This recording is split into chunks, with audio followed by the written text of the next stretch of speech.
Hi everyone, welcome back to this new video. तो ये news तो आपको अब तक मिल गई होगी कि रिलायंस जियो ने अपने आईपीओ के लिए डीआरपी फाइल कर दिया है। अभी 19 जून को फाइल किया था, लास्ट फ्राइडे को। यानी कि अभी इस आईपीओ की तैयारी एकदम जोर शोर से चल रही है। और अगर सब कुछ सही रहा तो जैसे ही सेबी का अप्रूवल मिलेगा इनको, देन फिर ये अपना आईपीओ फाइल करेंगे और अगले 2-3 महीने में ये आईपीओ मार्केट में आ जाएगा। अब देखिए, अभी तक तो इस कंपनी ने बस डीआरएसपी ही फाइल किया है, तो इसकी आईपीओ की ज़्यादा कोई इन्फॉर्मेशन हमारे पास नहीं है, क्योंकि डीआरएसपी में ज़्यादा कुछ मेंशन नहीं किया हुआ होता है। तो मैं आईपीओ की उतनी बात नहीं करूंगा आज।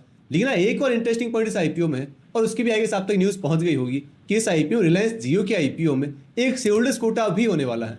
जी हाँ, ऑलरेडी इतनी बड़ी साइज का आईपीओ होगा और ऊपर से इसमें एक शेयर होल्डर्स कोटा भी रखा गया, जो इसकी पेरेंट कंपनी रिलायंस इंडस्ट्री उसके शेयर होल्डर्स के लिए एक स्पेशल कोटा होगा।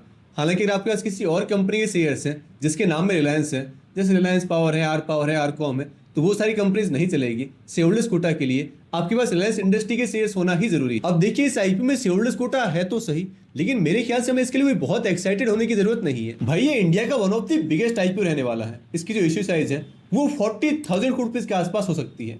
अब जब इतनी बड़ी साइज का आईपीओ है तो बिना शेयर होल्डर्स कोटा के भी हमें बहुत इजीली इसमें अलॉटमेंट मिल जाएगा। भाई, जब आईपीओ इतना बड़ा है तो चाहे आप इसकी रिटेल कैटेगरी की बात करें, स्मॉल एचएनआई की बात करें या फिर बिग एचएनआई की, बहुत ज़्यादा और सब्सक्राइब नहीं होने वाली है। मैक्स टू मैक्स 2 गुना या फिर 3 गुना, वैसे उतनी भी नहीं होगी।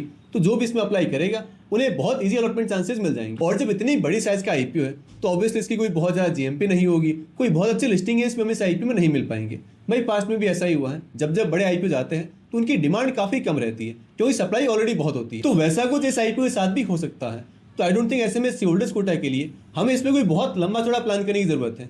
भाई, अगर ये आईपीओ अच्छा रहा, थोड़ी बहुत जीएमपी रही इसकी, तो हम लोग अगर नॉर्मल कैटेगरी में भी अप्लाई करेंगे तो भी हमें बहुत आराम से अलॉटमेंट मिल जाएगा, चाहे रिटेल में या फिर एचएनआई कैटेगरी में। लेकिन अगर आपका ये है कि नहीं यार, मुझे तो मल्टीपल लॉट्स चाहिए, एक ही अकाउंट से 2-2 अलॉटमेंट चाहिए, या मैं जिस भी अकाउंट में अप्लाई कर रहा हूँ उसमें एटलीस्ट मुझे कुछ शेयर्स तो मिलने ही चाहिए, देन फिर आप श्योरली शेयर होल्डर्स कोटा के बारे में प्लान कर सकते हैं। और उसके लिए आपको अभी से रिलायंस कंपनी के शेयर्स अपने हर एक डीमेट अकाउंट में खरीद के रख लेने हैं, जिससे भी आप आईपीओ में अप्लाई करने वाले हैं। हालांकि अभी इन्होंने बस डीआरएसपी फाइल किया है, अभी तो डीआरएसपी को सेबी अप्रूव करेगी, फिर ये अपना आरएसपी फाइल करेंगे। और वो एक इंपॉर्टेंट डेट होगी, क्योंकि आरएसपी फाइलिंग के दिन आपके डीमेट अकाउंट में रिलायंस कंपनी के शेयर्स होना जरूरी है, तभी आप इस आईपीओ में शेयर होल्डर्स कोटा में अप्लाई कर पाएंगे।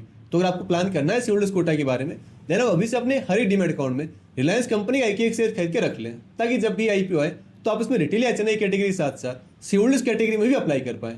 और अगर बाई चांस ये आईपीओ अच्छा रहा, अच्छे लिस्टिंग्स मिलते रहे, तो क्योंकि आपको मल्टीपल लॉट्स अलॉट होंगे, आपको ज़्यादा अलॉटमेंट मिलेगा, तो आपको प्रॉफिट भी ज़्यादा हो सकता है। हालांकि मैं इसमें शेयर होल्डर्स कोटा के बारे में नहीं सोच रहा हूँ। भाई, अगर ये आईपीओ बहुत अच्छा रहा तो भी ज़्यादा और सब्सक्राइब तो नहीं होगा, तो रिटेल में या स्मॉल एचएनआई में या बिग एचएनआई कैटेगरी में कहीं ना कहीं तो एटलीस्ट कुछ लॉट तो मिल जाएंगे। तो भाई, थोड़ा बहुत प्रॉफिट तो वैसे ही हो जाना अगर आईपीओ बहुत अच्छा रहा तो। पहली बात तो ये आईपीओ अप्लाई करने जैसा होगा या फिर नहीं, वही एक बहुत बड़ा सवाल है। क्योंकि पास्ट में जितने भी बड़े आईपीओ आए, आप चाहे एलआईसी की बात करें, Hyundai तो खैर अच्छा आईपीओ रहा था, लेकिन एलआईसी है, पेटीएम है, ये जितने बड़े बड़े आईपीओज हैं, इनका पास्ट में रिकॉर्ड बहुत खराब रहा है। तो आई होप कि वैसा कुछ इस कंपनी के साथ ना हो, इस आईपीओ के साथ ना हो, क्योंकि इसके लिए लोग बहुत एक्साइटेड हैं। तो बस अभी तक तो यही इन्फॉर्मेशन है हमारे पास इस आईपीओ की। बाकी आगे इसकी जो भी अपडेट होगी, भाई कंपनी के डीआरएसपी को अप्रूवल मिलेगा, आरएसपी फाइल होगा, कंपनी की आईपीओ की डिटेल्स आउट होगी, उन पर मैं प्रॉपर वीडियोस बनाता रहूंगा। तो उसके लिए आप अभी से इस चैनल को सब्सक्राइब करके जरूर रख लें। और हाँ, अगर आप चाहें तो मुझे इंस्टाग्राम पर भी फॉलो कर सकते हैं, वहाँ भी जो आईपीओ की अपडेट है वो आपको रेगुलरली शॉर्ट वीडियोज के थ्रू मिलती रहती है। तो इंस्टा का जो लिंक है वो आपको इस वीडियो डिस्क्रिप्शन बॉक्स में और पिन कमेंट में मिल जाएगा।